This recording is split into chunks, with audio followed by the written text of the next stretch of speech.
दो नमाजें पढ़ ली, दो रोजे रख लिए, दो मिस्कीनों को फकीरों को खाना खिला लिया, तो दो चार अच्छे काम कर लेने की वजह से इस इंसान को पूरा का पूरा मुसलमान कैसे मान लिया जा सकता है? अल्लाह के नबी सल्लल्लाहु अलैहि वसल्लम ने फरमाया कि जिसने बिदअती के को अपने घर में ठहराया उस पर लानत, फलानतुल्लाहि अला मन आवा मुहदिसन, अल्लाह की लानत हो उस पर जिसने किसी बिदाती को अपने घर में ठहराया, अल्लाह की लानत हो उस पर जिसने किसी बिदाती से सलाम किया। अहले ईमान मुसलमान वो होता है जो अपनी एक एक नेकी को गिन गिन के रखता है। जैसे हजरत अब्दुल्ला इब्ने इदरीस ने कहा, मैंने इस घर में 4000 मर्तबा कुरान करीम की तिलावत की है। और मुसलमान वो होता है जो अपने गुनाह को भी याद रखता है कि आज मुझसे कितने गुनाह हुए हैं। बिस्तर पे जब सोता है रात में तो सोचता है कि दिन भर में हमने अच्छे काम कितने किए हैं और बुरे काम कितने किए हैं, और बुरे काम जितने किए हैं कल कोशिश करें कि हम उससे कम करें और अच्छे काम में हम थोड़ा सा उसकी तादाद को बढ़ाएं। ये मुसलमान का काम होता है। हजरत सुलेमान तैमी के जब इंतकाल का वक्त आया तो रोने लगे। पूछा तुम क्यों रो रहे हो? उन्होंने कहा 27 साल पहले एक गुनाह मैंने कर लिया था, उस गुनाह की तौबा मैं 27 साल से कर रहा हूं, आज इसलिए रो रहा हूं, पता नहीं अल्लाह ने मेरी तौबा कबूल की या नहीं की।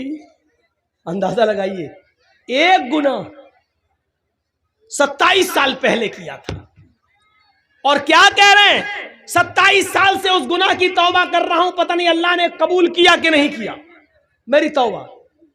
और हम तो 27 साल पहले एक गुनाह, हम तो एक दिन में हजारों गुनाह कर जाते हैं।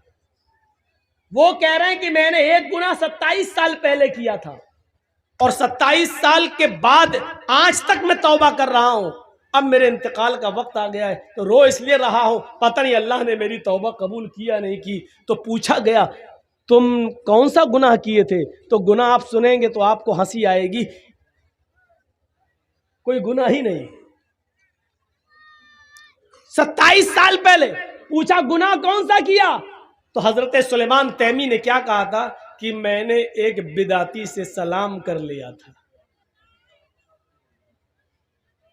बिदअती जानते हैं किसको कहते हैं? बताने की जरूरत नहीं है, अंदाजा लगा लीजिए। मैंने 27 साल पहले एक बिदअती को सलाम कर लिया था, 27 साल से आज तक तौबा कर रहा हूं, अब मेरी मौत का वक्त करीब है, पता नहीं अल्लाह ताला ने मुझे माफ किया होगा या नहीं किया होगा। अल्लाह के नबी सल्लल्लाहु अलैहि वसल्लम ने फरमाया कि जिसने बिदअती के को अपने घर में ठहराया उस पर लानत, फलानतुल्लाहि अला मन आवा मुहदिसन, अल्लाह की लानत हो उस पर जिसने किसी बिदाती को अपने घर में ठहराया, अल्लाह की लानत हो उस पर जिसने किसी बिदाती से सलाम किया। तो वो कहते हैं कि मैंने एक बिदाती से सलाम कर लिया था, 27 साल से तौबा कर रहे हैं। बिदाती से सलाम कर लिया तो 27 साल से तौबा कर रहे हैं। जो लोग अपनी लड़कियों और अपनी बहनों की शादी बिदातियों को दे रहे हैं, उनके गुनाह का आलम क्या होगा वो सोचें। अपने घर का दामाद बिदअतियों को बना रहे हैं वो सोचें, और रोजाना वो बिदअती दामाद तुम्हारे घर पे आकर खाता है पीता है और तुम अपने दामाद उस बिदअती को अपने घर में पनाह देते हो, वो लोग सोचें। इस्लाम के अंदर पूरे के पूरे दाखिल हो जाओ। मौजू तो बड़ा अच्छा है लेकिन है कौन दाखिल?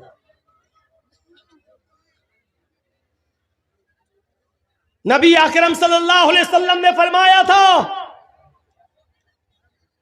युस्बिहुर रजुलु मोमिनन व युमसी काफिरन व युमसी मोमिनन युस्बिहु काफिरन। तुम एक आदमी को देखोगे कि वो सुबह जब उठेगा तो मोमिन होगा, लेकिन शाम होने से पहले पहले वो काफिर हो जाएगा। सुबह उठोगे उसको मोमिन पाओगे, शाम होने से पहले पहले वो काफिर हो जाएगा। शाम को देखोगे वो मोमिन होगा, सुबह उठते उठते वो काफिर हो जाएगा। सुबह मोमिन होगा, फजर की नमाज पढ़ेगा, कुरान की तिलावत करेगा, तुम देखोगे कि मोमिन होगा, और शाम होते होते वो काफिर हो जाएगा।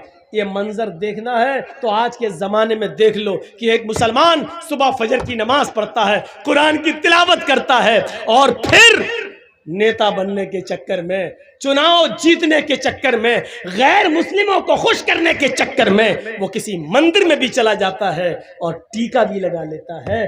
शाम होने से पहले पहले उसका की एंट्री कहीं और हो जाती है। ये मंजर देखना हो तो आज के ज़माने में तुम देख सकते हो।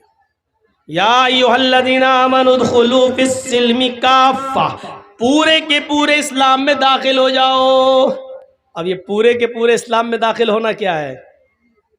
पूरे के पूरे इस्लाम में दाखिल होने का मतलब है आपका उठना भी इस्लामी हो, आपका बैठना भी इस्लामी हो, आपका चलना भी इस्लामी हो, आपका खाना भी इस्लामी हो, आपका पीना भी इस्लामी हो, आपका कपड़ा पहनना भी इस्लामी हो, आपकी शादियां भी इस्लामी हो, आपके वलीमे भी इस्लामी हो। अलगर्ज जिंदगी में जितने भी शोबे हैं उनमें सारे के सारे काम इस्लाम के तरीके पर हों। ये है इस्लाम के अंदर पूरा का पूरा दाखिल होना। देखिएगा जरा, आप चाहते हैं कि एक आध अच्छा काम कर लें, लोग हमें मुसलमान कहें। 2-4 वक्त की नमाज पढ़ लेने से, मिसाल पर गौर कीजिएगा, 2-4 वक्त की नमाज पढ़ लेने से, 2-4 रोजे रख लेने से, 2-4 इस्लामी काम कर लेने से आप मुसलमान नहीं कहलाएंगे। मिसाल दे दूं, बिजली का एक खंबा लगा हुआ है, पोल, उस पर अभी बिजली के तार दौड़ाए नहीं गए हैं, लेकिन दौड़ना है। लाइट आएगी आपके गांव में, बिजली के खंबे लगा दिए गए हैं। अचानक आंधी आती है और आपके गांव में आम के पेड़ लगे हुए हैं। अचानक पेड़ से कुछ पत्ते टूटते हैं और बिजली के खंबे पर, बिजली के पोल पर चिपक जाते हैं। आम के पेड़ से पत्ते टूटे और बिजली के खंबे पर चिपक गए, बिजली के पोल पर चिपक गए। अब आप उस बिजली के पोल को बिजली का पोल कहोगे या आम का पेड़ कहोगे? क्या कहोगे? वो बिजली का खंबा है या आम का पेड़? जर्जीत साहब, ये क्या है? जर्जीत साहब भी कहेंगे बिजली का खंबा। पक पागल, बिजली का खंबा कहां है? उस पे आम के पत्ते दिख नहीं रहे तुमको? चंद आम के पत्तों के चिपक जाने से क्या बिजली के खंबे की हैसियत बदल जाएगी? नहीं बदलेगी। बिजली का खंबा ही रहेगा। आम के पेड़ के चंद पत्ते अगर बिजली के खंबे पर चिपक गए तो चंद पत्तों की वजह से बिजली का खंबा आम का पेड़ नहीं होगा। अगर जर्जीत साहब उसको आम का पेड़ कहेंगे तो लोग कहेंगे बेवकूफ है, ये पागल हो गया है, इसको बरेली के पागल खाने में भर्ती करो या रांची ले जाओ। अरे बिजली के खंबे पे आम के पत्ते चिपक गए तो बिजली का खंबा आम का पेड़ कैसे हो जाएगा? एक जाहिल इंसान अपनी जिहालत में मशहूर है। 2 नमाजें पढ़ ली, 2 रोजे रख लिए, 2 मिस्कीनों को, फकीरों को खाना खिला लिया, तो 2-4 अच्छे काम कर लेने की वजह से इस इंसान को पूरा का पूरा मुसलमान कैसे मान लिया जा सकता है? जब बिजली के खंबे को 2-4 पत्तों की वजह से आप आम का पेड़ नहीं कह सकते, तो 2-4 अच्छे काम करने की वजह से आपको मुसलमान कैसे माना जाए? आम का पेड़ तभी माना जाएगा जब वो अपनी जड़ में भी आम हो, अपनी शाखाओं में भी आम हो, अपने पत्तों में भी आम हो और उसमें आम के फल भी लग रहे हो, तब वो आम कहलाएगा। जब उसका जड़ भी आम का हो, उसके टहनियां, उसकी शाखें भी आम की हो, उसके पत्ते भी आम के हों और उसमें आम लगता हो, तब आप कहेंगे आम का पेड़। आप मुसलमान उस वक्त कहलाए जाएंगे जब आपकी जड़ इस्लामी हो, आपका उठना इस्लामी हो, आपका बैठना इस्लामी हो, आपकी सोच इस्लामी हो, आपका चलना इस्लामी हो, आपका रहन सहन इस्लामी हो, आपकी शादियां इस्लामी हो, आपके तरीके इस्लामी हो, आपकी इबादत इस्लामी हो। ये सब काम जब अपनी जड़ से जुड़े हुए होंगे और इस्लामी होंगे, तब आपको कहा जाएगा कि आप मुसलमान है। मौलाना मिसाल तो बड़ी अच्छी दी है आपने, लेकिन कितनी देर के लिए? कितनी देर के लिए? फिर सुन लो मेरी एक बात, बेवकूफ है और पागल है वो इंसान जो 2-4 नेक काम करने के बाद अपने आप को मुसलमान समझता है। मुसलमान वो है जो अपने कैरियर से, अपने अखलाक से मुसलमान हो, अपनी जड़ से मुसलमान हो, अपनी बुनियाद से मुसलमान हो, नीचे से लेके ऊपर तक पूरा का पूरा मुसलमान हो, तब वो मुसलमान कहलाता है। फिर सुन लो, आम के पेड़ के चंद पत्ते किसी बिजली के खंबे पर चिपक जाएं तो बिजली का खंबा आम का पेड़ नहीं हो सकता है। उसी तरीके से 2-4 नमाजें, 2-4 रोजे, 2-4 फकीरों को खाना, 2-4 हजार रुपए का सदका और खैरात कर देने से हम ये समझते हैं कि हम पूरे के पूरे मुसलमान हैं। गलत समझ रहे हैं। और अल्लाह ने ये नहीं कहा कि मुसलमान बनो, अल्लाह ने कहा उदखुलू फिस्सिल्मी काफ़ा, इस्लाम के अंदर पूरे के पूरे दाखिल हो जाओ। या अय्युहल्लज़ीना आमनुत्तकुल्लाह हक़्क़ तुक़ातिह वला तमूतुन्ना इल्ला व अंतुम मुस्लिमून।